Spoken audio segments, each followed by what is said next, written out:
Hello everyone, my name is Emmy Akura and you're watching Politics Here Today on RTM.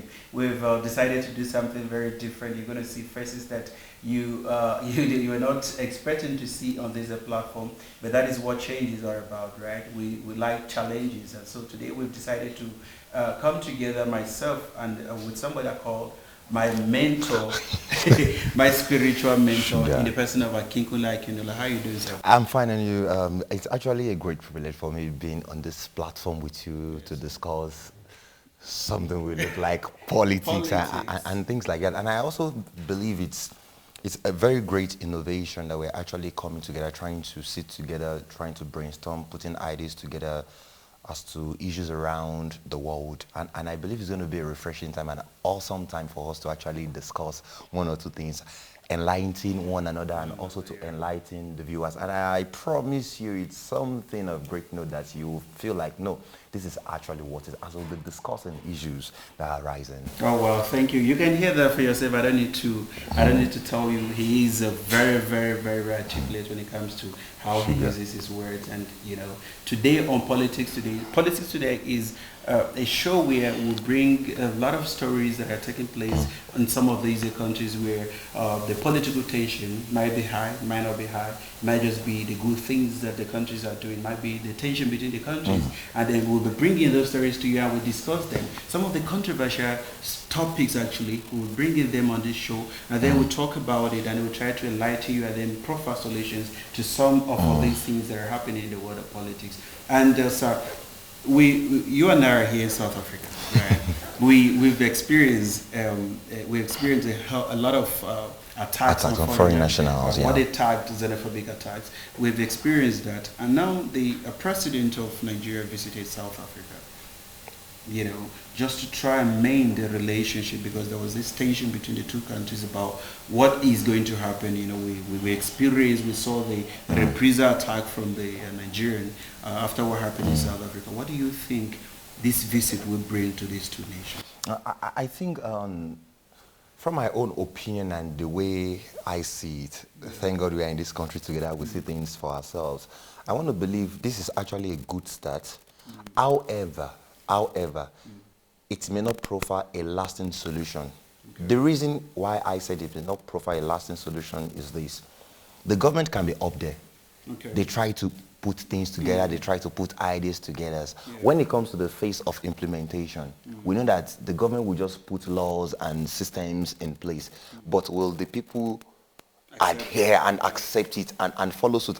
And it's one of the things we both know when it comes to issues like this, because this issue is extremely sensitive when it comes to foreign nationals and the people in this great country in which we live in. We know how receptive these people are to changes. And like you said in the opening of this program, changes are inevitable, but how do we position ourselves when changes actually come? Is it something we accept, or is it something that we totally reject? So that's why, in my own opinion, it's going to be a little bit tricky. Okay, it's going to be a little bit tricky in the sense that the measures in which the two leaders are taking is not going to work, or it's going to be difficult in the sense that the people on ground are not going to accept the changes that are being implemented, or the governments that are going to implement in their various. In my own opinion, let's look at it from this perspective. Okay, one of the issues arising is that foreign nationals are taking our jobs, and you can attest to it. Is that true?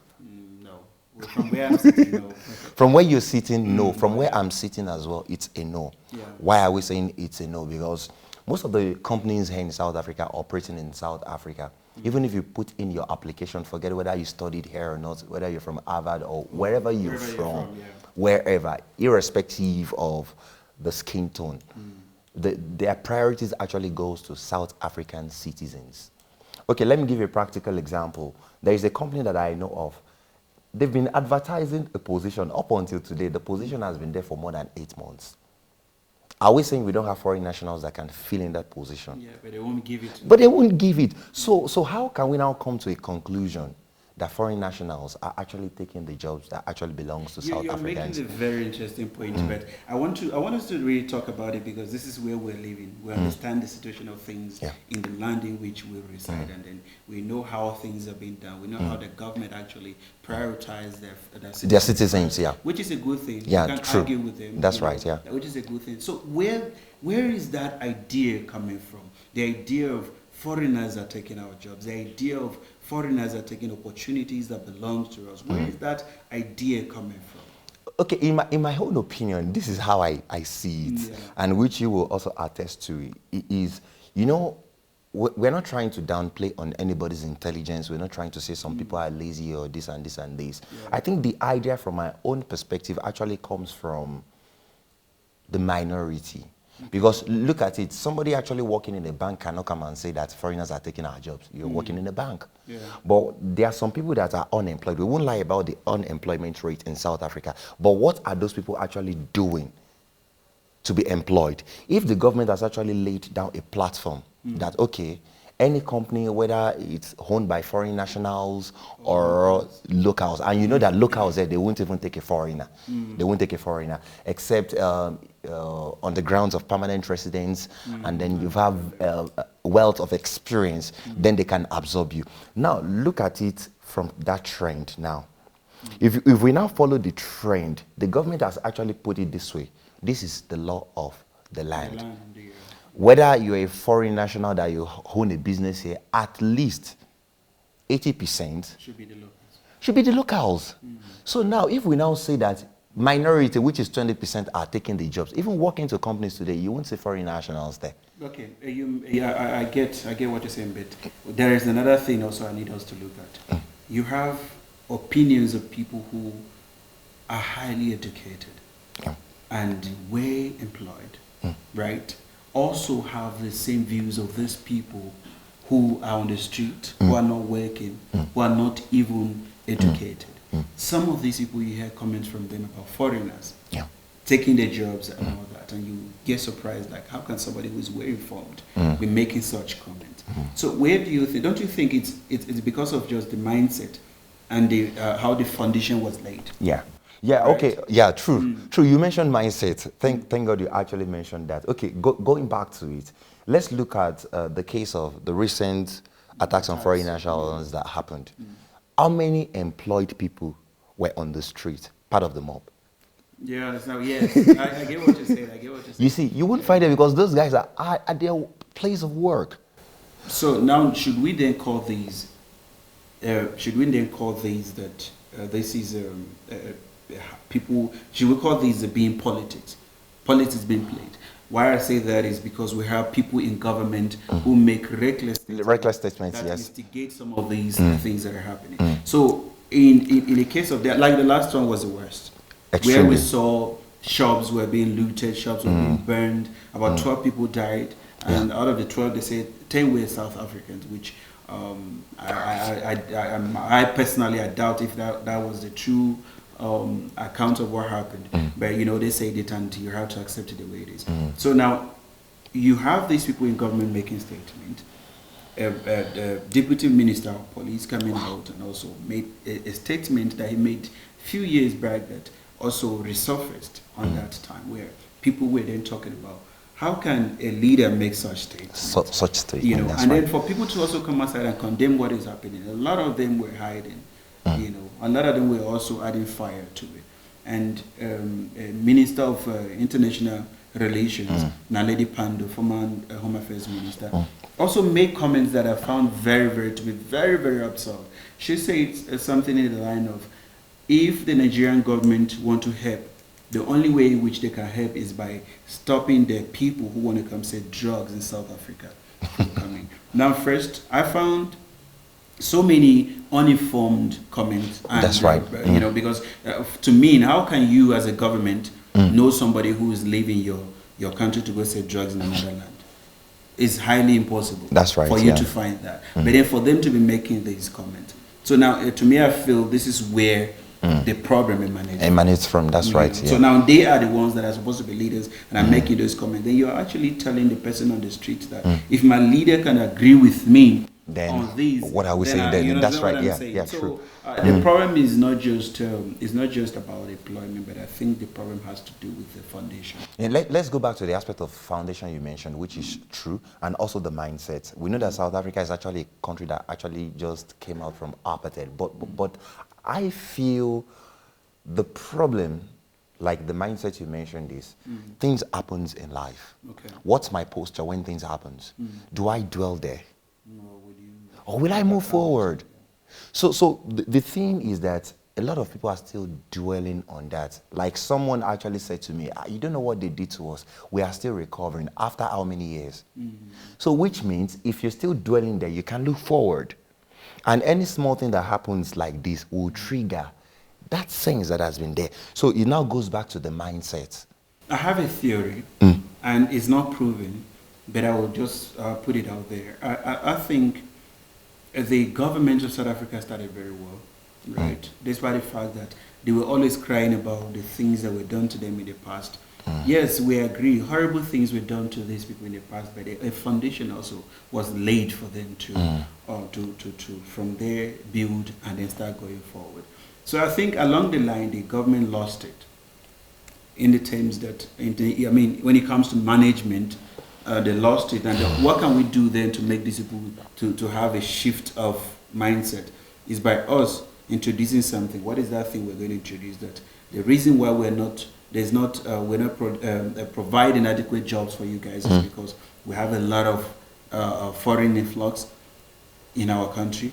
That is why you guys are not getting jobs. This is my theory. You know, so now from there, the attention is gradually shifting from people relying solely on government to make provision for them. People now start attacking the ones that were living in the country. Or do you? I see from where you're coming. Let me just chip in one aspect to it, and still to the aspect of the job. I once met a South African, and this is so surprising. In the statement is this: I will go to school, I'll get a diploma. You as a Nigerian, you come to this country, you get your PhD, we apply for the same job, I will get the job. Yes, yeah. You understand? So it actually goes back to the aspect of the mindset. And if we now look at it from the aspect of foreign nationals are taking our jobs, or maybe what the government is actually saying, one thing we need to understand is population is increasing. True. When population increases, do we have a system in place that creates more job, or we still want to maintain the status quo? Let's say, for example, we've actually built the foundation. Like you said, foundation is important. We build a foundation. Okay, in the next 5 years, we'll be able to create 20,000 jobs. Yeah. Do we have a foresight for the next 15 years? If we don't have a foresight, then there's a problem, because population keeps increasing. If you look at statistics, the number of students graduating is increasing. If we have an increase in the number of people graduating and we still leave it at that level, it will never merge. And that's one of the things I also feel like African leaders also need to look into. We need to be able to forecast into the future. True. We go into statistics from 5 years back, 10 years, we put it, okay, what's the increase, what's the percentage increase as to the number of people that are graduating from institutions?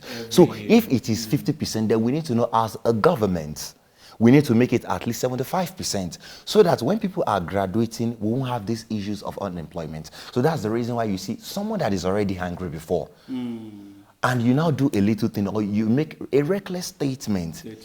I'm trying to trigger something in that person. And this is one of, like you actually said, we go to the foundation, government has actually made something in place. You take our citizens. However, are we creating jobs? As the trend is going up high, are we following the trend, or are we still there? So if we remain there, that problem will never be resolved. No, I agree. I totally agree with you. And, you know, it's very... why I blame the leaders more is that some of these people are uninformed, and like you said, some of them are protesting on the streets.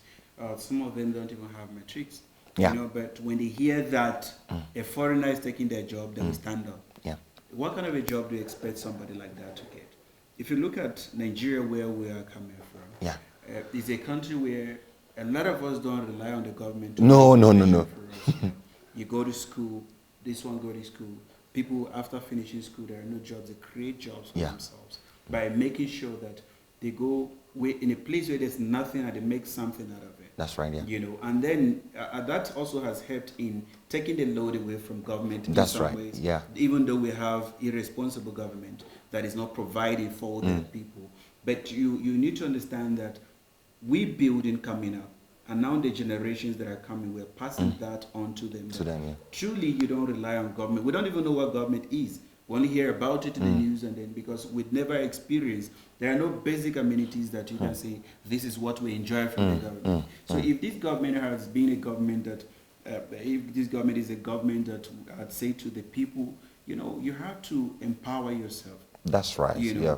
have this mindset. When Nigeria thought Ghanaians were taking the jobs, taking their women and doing everything, they say they want Ghanaians to go. The Nigerians never fought Ghanaians. Nigerians never destroyed some of the foundations that was laid by Ghanaians. Some people actually will tell you that were trained by the so-called Ghanaians. And today you look at them, they are business mogul. They are doing. They're doing very well. That's right. So yeah. I think what the government was supposed to do is to make sure you put in place measures that we then have. Because if I am occupied with something, I will not have that time for me to go and attack you. That's right. That you're taking something from me, because I will be okay and content with what I have. That's right. You know. So, but then when you don't put those things in place, then the government, it becomes a failure on the part of the government. To actually pick it up from where you stopped now, you mentioned an aspect, and the truth remains, like we said earlier on, you won't see the employed ones in the recent xenophobic attacks. Now, let's take it back to Nigeria as a case example, a case study. While growing up in Nigeria, there's this spirit that has been put inside all of us, entrepreneurship spirit. Sure. So what now happened is most Nigerians here in South Africa came with that same spirit. And that's why you say Nigerian come to South Africa today. You know, somebody said something to me one day. It's so surprising. I've never seen a Nigerian sleep on the street in South Africa. Yeah, that's true. And that's true, because a Nigerian comes to South Africa with, let's say, he Nothing. absolutely nothing, and is able to say, something. sorry, please, can you give me 100 rand? They take 100 rand, take 100 rand. He has 500. He starts something very small. This guy starts very small. But look at it, as time goes on, before you know what's happening, this guy is big. What is this guy doing? Is he doing drugs? Is he doing all of those things? Because the mindset, like you said. So if the same thing is also instilled into all these people, that we don't necessarily need to wait for the government. In Nigeria, you see a first-class degree holder having a shop somewhere, you're like, what are you doing there? Can't you? And you understand? You don't have to wait for anyone. And check all these people that we call the business moguls. They are not working for anybody. They are not working for the government. And, I think it's also one thing is Nigeria. We don't have a government that is responsible, but people should be able to take a lot of things from Nigeria. Responsibility. Yeah, that's right. We have 36 states in Nigeria. Out of these 36 states, you can go to every state, you will get billionaires. That's right. You know, we are actually producing billionaires every day. That's not because of government. No. You know, because we know the people who are in government, we already know they are corrupt. It's everywhere on this continent. And it's a problem that, you know, we're experiencing, and that is what is happening in South Africa also.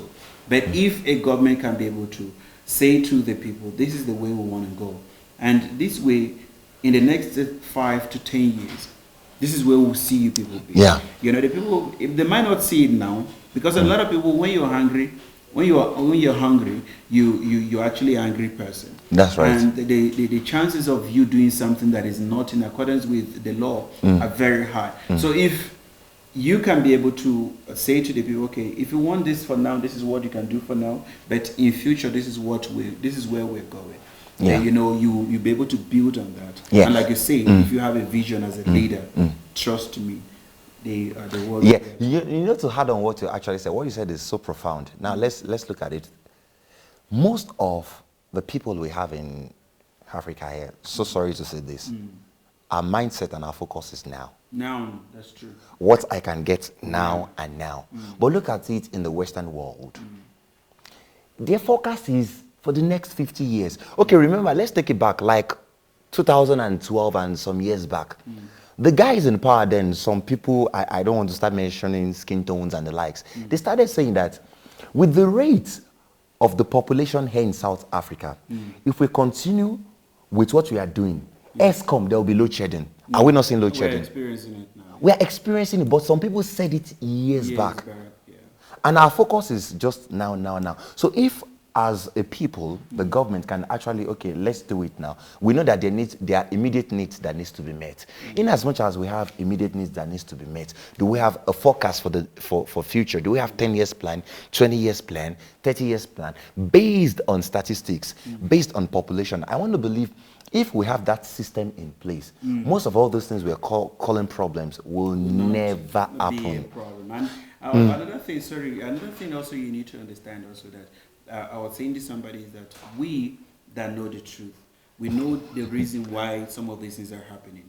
And you know that it's not every foreigner who is in South Africa who is doing illegal things to earn a living. So what I usually advise some of the South Africans that have come across is for you to make sure you learn a thing or two. Do they have the spirit? From some of these people. Do they have the spirit? That is what we're saying. Like what you actually say, that they don't believe in tomorrow. They believe in now. You know, because there's a system that has been designed. And that system is actually to enslave a lot of people. And you agree with me. You have somebody who is earning 15,000 rand. This person is paying for a car. He's paying for a phone. He's paying for clothes. He's paying for food. You know, he's taking everything, virtually everything on credit. Then at the end of the day, you see somebody who's earning higher than you, who will be telling you that they are broke and they're coming to you to give them money. Then you ask yourself, what are you doing with the money you're earning? Because I sat down with a friend who is South African, and I was able to analyze his income. And I look at it that you are earning up to 15,000. I was surprised. Okay, you're earning above me, you know, but you are always begging. So what is it? But what can we do? Because this is what I want you to do. Can you be able to cut this down? These and these and these. And he listened. And today, to the glory of God, he is very thankful. And then he's beginning to think in a very different way. That's right. So if you don't learn from these people, we learned so much from the Ghanaians. That's right. Ghanaians were in our schools. They were teaching. They are teachers. That's right. Teaching in our schools, selling, hawking on the street. You know, every Ghanaian there we agree. You know. Yeah, that's right. Can I just add on to that? Let's look at it from the aspect of knowledge. Whether we like it or not, it's either you acquire it, and how do you acquire knowledge? In what ways? It's either you steal it, or you get it from somebody. So if we here can position ourselves like, okay, this guy knows better than me. This guy has the spirit. How can I tap into this guy's spirit so that I can make the best use of myself? So I think that's one area that is lacking. I just want to sit back, expect manna to fall, whereas there's that guy there that has the spirit. Like some people will say, no, that guy is a hustler, but check it, all his hustling, are they legal or illegal? You see people doing legal things, but the fact is this, they are not contented with just one thing. I have one today, how can I multiply my own? And that's the spirit of an entrepreneur. We're ready to take risk. And that's one thing I feel like it's a problem. What should we now rather do for citizens here is that, okay, this guy has a spirit. And let's also look into the banking system. They have made plans for citizens. You can get a loan of up to 250. You can imagine. Anyways, I'm so sorry. We have to go on a quick break, and then we will come back. You know, to the beautiful viewers out there, I'm still here with my co-host Akinkule Akinola. We're talking about politics. It's actually fun. I didn't envisage it to be this way, but you know, we'll be talking about the issues that are happening in South Africa. And when we come back from the break, we're also going to tell you some of the illicit activities of some of the foreigners who reside in this country. Also, it's not just only South Africa who are at fault. We also have foreigners who are doing illegal things in this country that precipitated these people to react in a way in which they did. Stay tuned.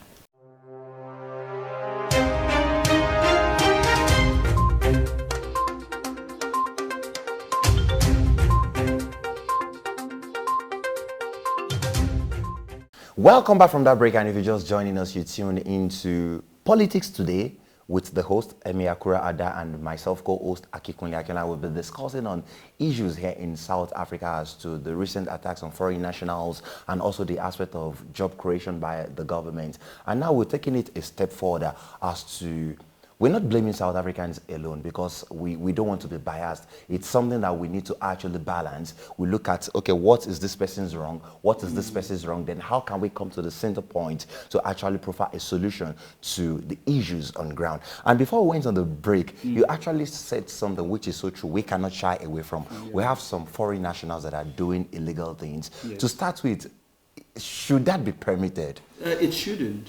And you know, let's look at it. If you look at the cry of South Africa, I feel their cry. That's right. You know, it's only inhuman for you to say you don't feel it, because if you go to places like Hebrew, if you go to places like Sunnyside in Pretoria, if you go to Yeovil and all those places, you know, and you will see the things that they are talking about.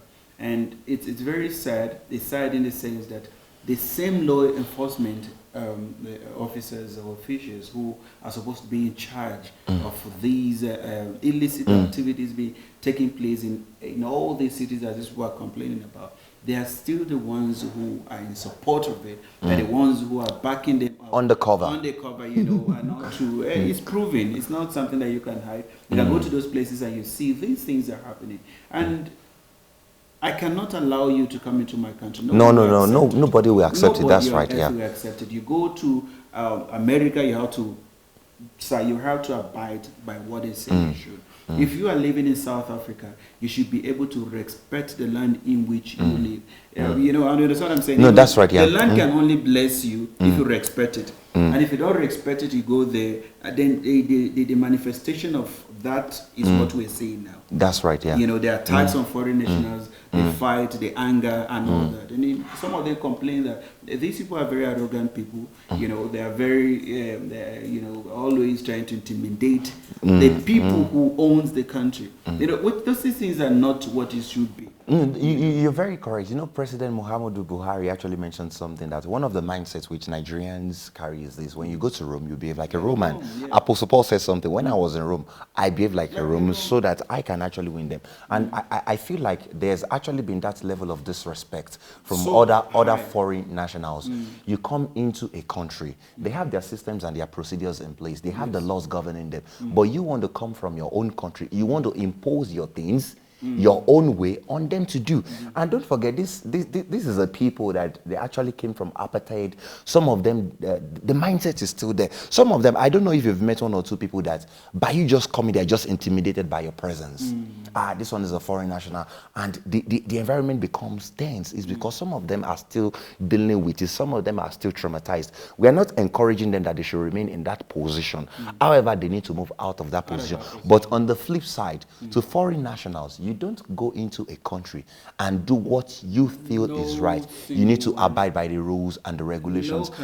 No country will accept it. Yeah. Accept that. When you live in South Africa, one thing you need to do for us to be able to mend the relationship is first have respect for South Africans. That's right. Look at them that this is their country. You cannot come into their country. If a South African say to you, don't know anything, to me, I expect I won't argue with them because I know that I am at their mercy. That's right. It is a privilege for me to be in the country. And when you're there and you don't do what they want you to do, you're going to have problems. Situations like this where they'll be attacking now they don't care anymore.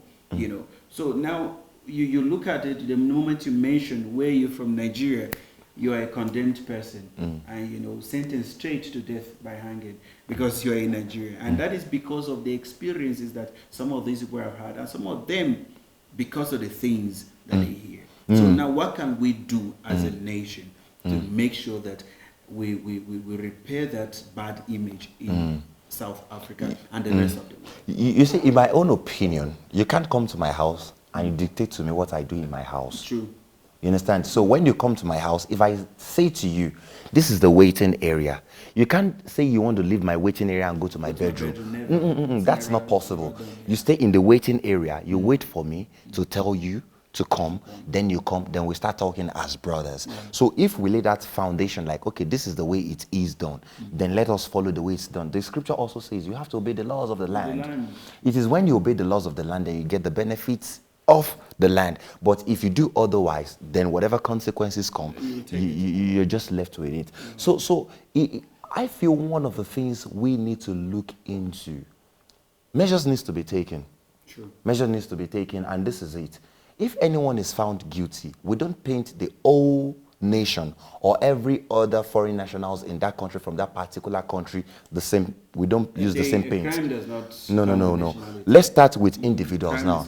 Let's deal with individuals. Let's assume this person is a Nigerian and has committed this offense. We don't deal with that like, okay, all Nigerians. Let's deal with that crime and that individual.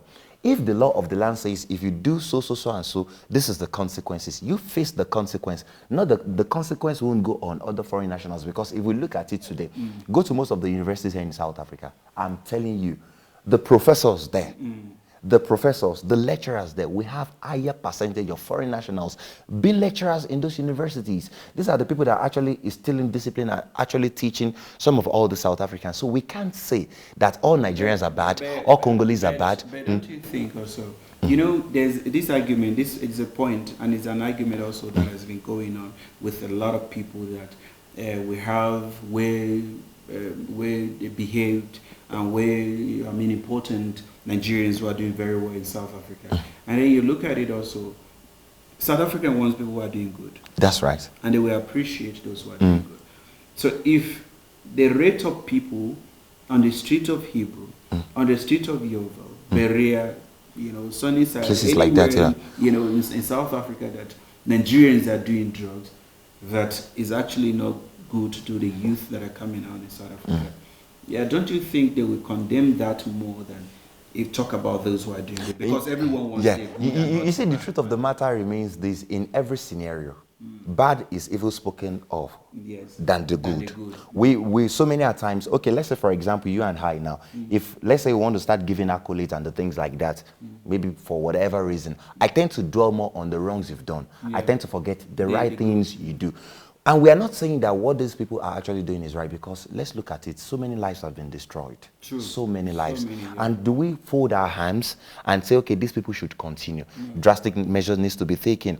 And for the citizens of South Africa also encouraging such acts, we also need to deal with that, because the truth of the matter remains some police officers are working alongside with these people.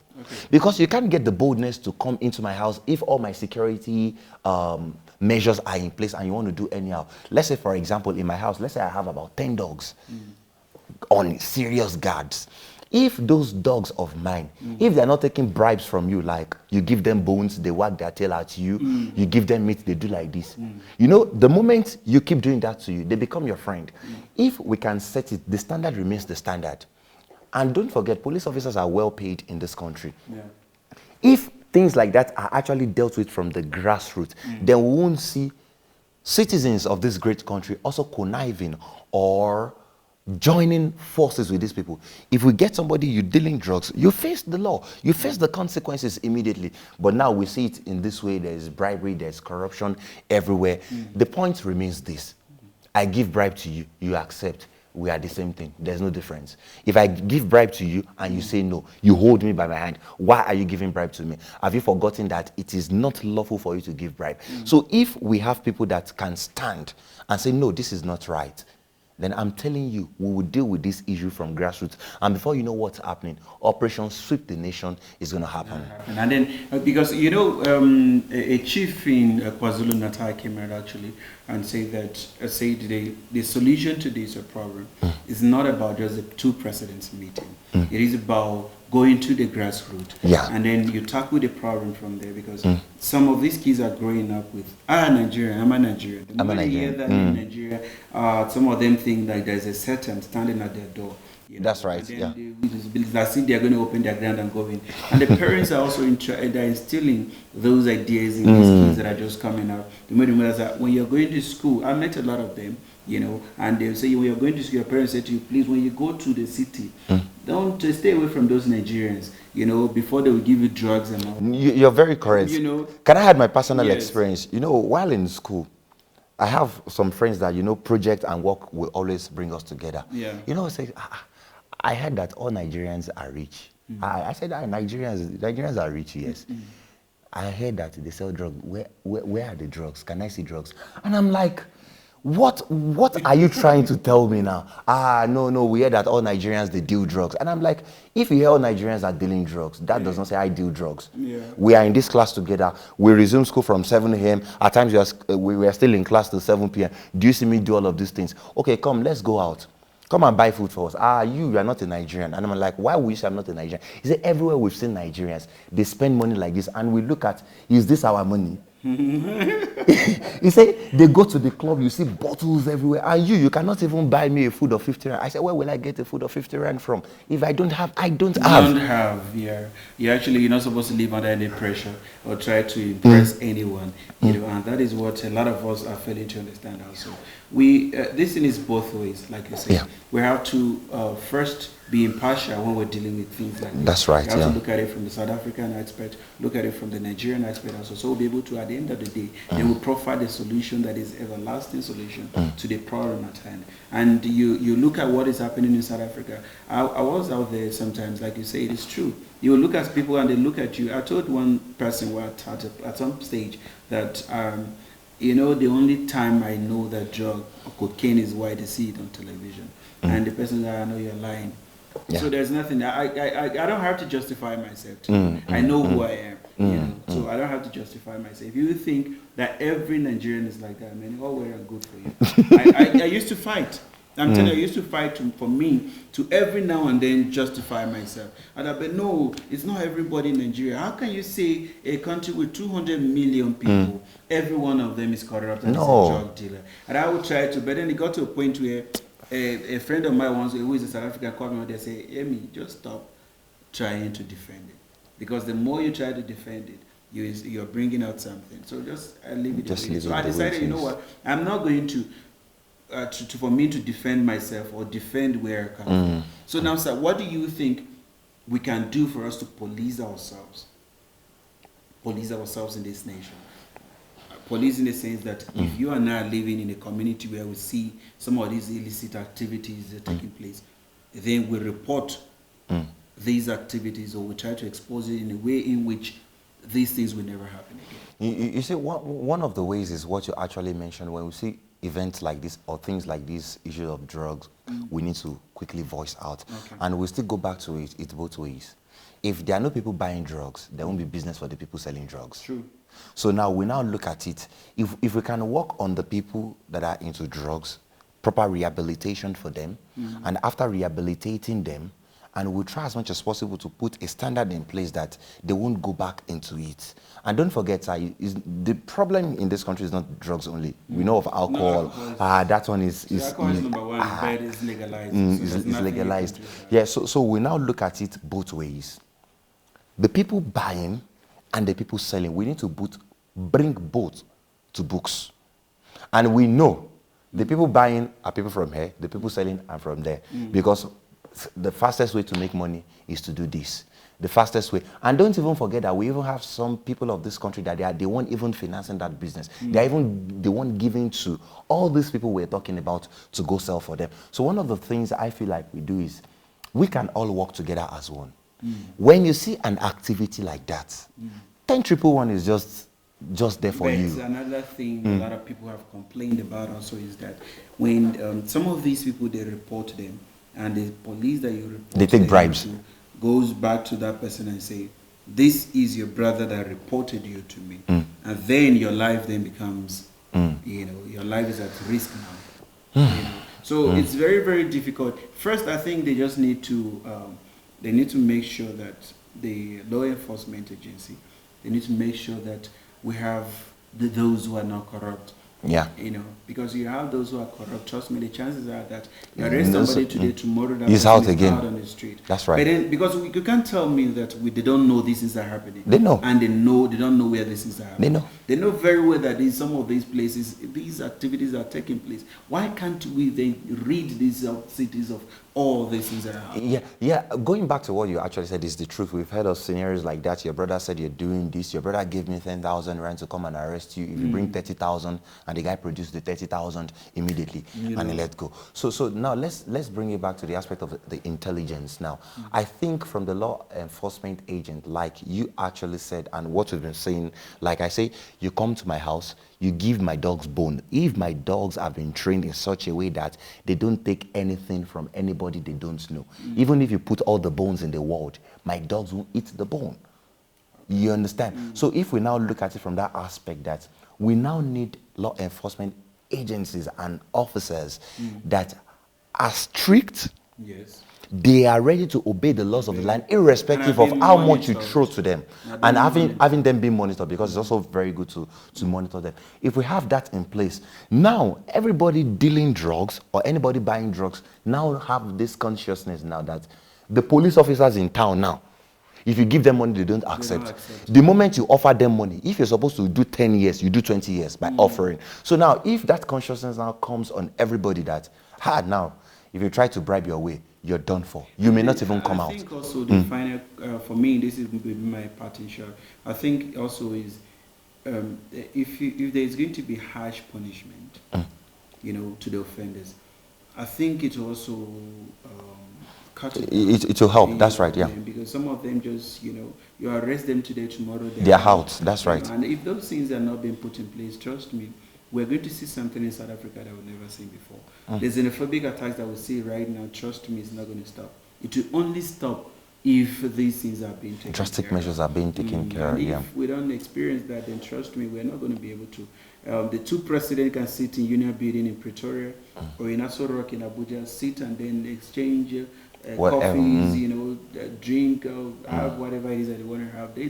They're not talking to the people on ground. Yeah, that's true. People who are sleeping on the street knows where, but know where the pain is coming from. So it's very important also that no one in the world will allow their cities to be operated or taken over by foreign nationals who comes in, and then these people are very accommodating. For them to allow you to be doing all these things in that country, you should have understood that long before now, that these people actually are not against you, but they're against you. The activities, and that will also bring us back to the parting shirts, in that we know that there are laws in South Africa, but I think they need to be properly enforced. You see somebody rape a lady now, kill the same lady, and will say to you, maximum I'll do 10 years and I'll come out again. That is even it's a very surprising, a surprising sentence I have never seen. Yeah. And in the rate in which this is going, is like the men have declared war on the women. But anyway, that is another topic for another day. That's right. Thank you so much, sir, because coming together like this, we should do this more often to have the experience and also enlighten a lot of people out there for things that they don't know about what is happening in South Africa. We are on ground, so I think it's important that whatever it is that we're taking here, we should not be giving the negative news. That's right, because the more you give the negative news, you start building from there. That's right, that is how a bad name comes. South Africans are not bad people. South Africans are... They're lovely people, accommodating, welcoming. But at the end of the day, you have to respect them. Yeah, if you don't respect them, things will happen. Thank you so much. And to the beautiful viewers out there, I want to say a very big thank you for staying with us. It has been a wonderful show. We never envisaged to have fun like this, and it's a new experience for both of us. But today we have decided to do this, and we've done it, and it was actually fun talking about these issues that are very important in our community, South Africa.